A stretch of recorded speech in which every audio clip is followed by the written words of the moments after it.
We're here at Flemington in bright sunshine in the countdown to the Coolmore Lightning Stakes on Saturday, where Black Caviar is shooting for 19 straight. Not only is she creating great interest here, but she's also creating great interest in the Northern Hemisphere. And Nick Smith from Royal Ascot joins us now.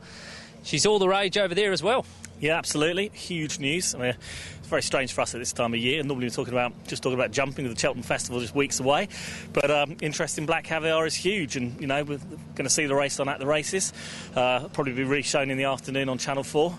And everyone just can't wait to see her over there. Well, it wouldn't be a Lightning Stakes without you here on a recruiting mission. You've got her all parcelled up for Royal Ascot? Well, as they say, there's water to go under the bridge. You know, she's got Saturday to get through. You know, they've got couple more options here in Melbourne, possible option for Dubai, and then onwards to us with a bit of luck. So the wheel's there, and I've had a great chat with all the owners, and you know, they're raring to go. So fingers crossed she stays sound and we see her. What looks to be the ideal race on your programme for her? I mean, the ideal race is the Diamond Jubilee Stakes, which is over 1,200 metres. It's a stiff 1,200, and you know, the fact that she's won at Caulfield and hit the line well is all good news. That proves that she will get the trip, not that it was in much doubt anyway. The King's Stand, she could probably win that. It's usually weaker than the Diamond Jubilee Stakes anyway. Whether they decide to go for the double or not, they'll have to make a decision about that nearer the time. Also a bit of talk about Queen Anne Stakes and your champion, Frankel. Yeah, I mean, that would be fantastic and it'd be interesting. All the risk is in the Black Caviar camp. You know, he's at home, specialist miler, bomb-proof form, smashing celebration in the QE2. If they decide to go that route and take him on, racing will never be the same again.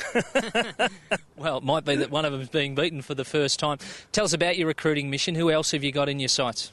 Very much Fox Wedge. Looks absolutely tailor-made for the King's Stand Stakes, the 1,000 metre race that obviously Australians have had such a fantastic record in. Sister Madley is a very interesting horse, Temple of Boom. Early days, you know, King's Rose obviously coming for the Queen Anne as well, for Pete Moody. So perhaps another little suggestion that Black Caviar's future lies elsewhere. And what about Haylist? Are you having a chat to the connections? Of course, Haylist, absolutely, yeah. You know, I think everyone's really interested to see how he comes out of Saturday, and first run back off his issues. If he's anything like the horse that signed off before, in a normal year, you'd be running around thinking that he's the star act, and this would be the horse that would be favourite for the Diamond Jubilee. But in a Black Caviar year, all the rules are broken slightly. Since Swashir back in 2003, this Lightning's been the definitive form guide to your King's Stand? It's just remarkable. I mean, I can't think of many races in the world that provide such an accurate guide. I mean, it's about the horses that line up. I mean, the Coolmore Lightning is the most important breeding 1,000 metre race in the country. Makes a stallion. Prize money's tremendous. Got a global reputation. One of the most respected races in the world. And therefore, the best horses run in it. So it's not a massive surprise that when they turn up at Royal Ascot, they go and win.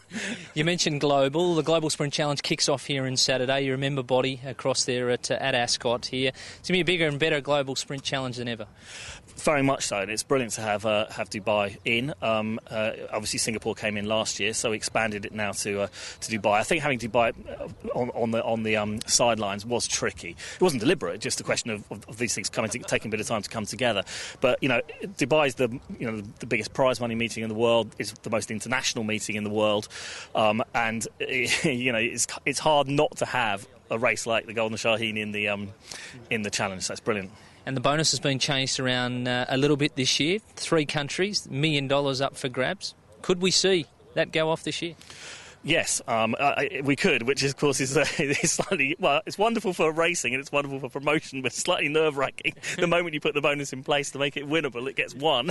Anyway, as I say, there's a lot. It's not that easy, I mean, okay, she's probably going to win here on Saturday, but travelling to 2 countries is still a big ask. It's still we expect her to do it. If she turns up fit, she's got so much in hand of all her rivals around the world that she should do it. But life is not that simple. It's still a big ask. Well, Nick, great to see you down under again. Thank you, and great to see you. There we go. Nick Smith from Royal Ascot chatting to us about principally Black Caviar, but also some of the hits on his target list this year.